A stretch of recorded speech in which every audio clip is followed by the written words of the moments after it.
আসসালামু আলাইকুম প্রিয় দর্শক, স্বাগত জানাচ্ছি সুরমা টিভি 24 এর নিয়মিত আয়োজন আজকের শীর্ষ সংবাদে। আমি হাবিবুর রহমান। শুরুতেই জানিয়ে দিচ্ছি আজকের দেশের শীর্ষ সংবাদগুলি। বিএনপির চেয়ারম্যান তারেক রহমানের সঙ্গে যুক্তরাষ্ট্রের ট্রাম্প প্রশাসনের এক ভার্চুয়াল বৈঠক অনুষ্ঠিত হয়েছে।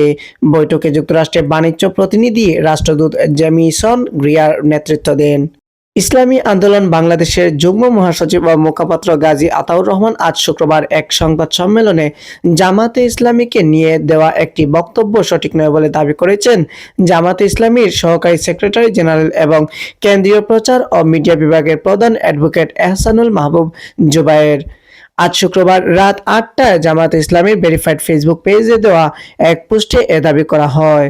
সাবেক প্রধানমন্ত্রী ও বিএনপি চেয়ারপারসন খালেদা জিয়ার চিকিৎসায় ইচ্ছাকৃত অবহেলা করা হয়েছে বলে অভিযোগ করেছেন তার চিকিৎসায় গঠিত মেডিকেল বোর্ডের প্রধান অধ্যাপক ডাক্তার এএফএম সিদ্দিক।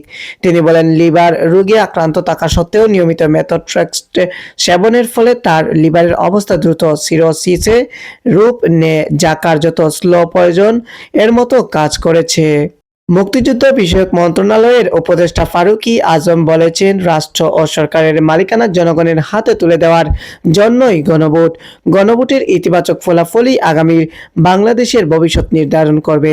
দেশে পরিবর্তনের জন্য অবশ্যই গণভোটে অংশ নিতে হবে। অন্তর্বর্তী সরকারের অর্থ এবং বিজ্ঞান ও প্রযুক্তি মন্ত্রণালয়ের উপদেষ্টা ডক্টর সালাউদ্দিন আহমেদ বলেছেন, 12 তারিখের নির্বাচন খুবই ক্রিটিক্যাল।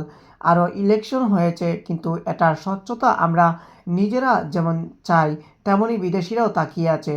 সেই সঙ্গে গণভোট ও সংস্কারের বিষয়টিও রয়েছে। প্রিয় দর্শক, এতক্ষণ শুনছিলেন আজকের দেশের শীর্ষ সংবাদ। এবারে থাকছে আন্তর্জাতিক শীর্ষ সংবাদগুলি। মার্কিন প্রেসিডেন্ট ডোনাল্ড ট্রাম্প বলেছেন, যুক্তরাষ্ট্রের নেটো মিত্র ডেনমার্কের ভূখণ্ডের অংশ গ্রিনল্যান্ড দখলে তার পরিকল্পনাকে সমর্থন না করা দেশগুলোর ওপর বাণিজ্য শুল্ক আরোপ করতে পারেন। স্বাস্থ্য পরীক্ষার জন্য সৌদি আরবের বাদশাহ সালমান বিন আব্দুল আজিজ আল সৌদ রিয়াদের একটি হাসপাতালে ভর্তি হয়েছেন। রাশিয়ার প্রেসিডেন্ট ভ্লাদিমির পুতিন শুক্রবার ইসরায়েলের প্রধানমন্ত্রী বেনিয়ামিন নেতানিয়াহু ও ইরানের প্রেসিডেন্ট মাসুদ পেজেশকিয়ানের সঙ্গে টেলিফোনে কথা বলেছেন এবং ইরানে ব্যাপক বিক্ষোভের ঘটনায় সৃষ্ট সংকটের মধ্যস্থতার প্রস্তাব দিয়েছেন।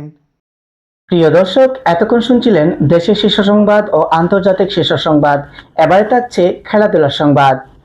মাঠের বাইরে বিতর্ক যতই থাক, মাঠের খেলায় দর্শকের কমতি ছিল। ঢাকা পর্বে প্রথম দিনে মিরপুরের শেরেবাংলা জাতীয় স্টেডিয়ামে গ্যালারি ছিল ভরপুর। দর্শকও আগ্রহ নিয়ে উপভোগ করেছে ম্যাচ। বিশেষত দিনের দ্বিতীয় ম্যাচে উত্তেজনার ঠাসা ম্যাচে রাজশাহী ওয়ারিয়র্স 5 রানে হারিয়েছে সিলেট টাইটান্সকে। ক্রিকেট পাড়া উত্তপ্ত হয়ে ওঠে বিসিবি পরিচালক এম নাজমুল ইসলামের বক্তব্যের জের ধরে। তাকে পদত্যাগ করার আলটিমেটামও দেওয়া হয়। বিসিবি অবশ্য নিজেদের জায়গা থেকে অ্যাকশনও নিয়েছে। অর্থ কমিটির চেয়ারম্যানের পদ থেকে অব্যাহতি দেওয়া হয়েছে, পাশাপাশি কারণ দর্শানোর নোটিশও পাঠিয়েছে তাকে। প্রিয় দর্শক, আপনারা এতক্ষণ দেখছিলেন সুরমা টিভি 24 এর নিয়মিত আয়োজন আজকের শীর্ষ সংবাদের দেশের শীর্ষ সংবাদ, আন্তর্জাতিক শীর্ষ সংবাদ এবং খেলাধুলার সংবাদগুলি। পরবর্তী শীর্ষ সংবাদ দেখার আমন্ত্রণ জানিয়ে আজকে এখানেই বিদায় নিচ্ছি। আল্লাহ হাফেজ।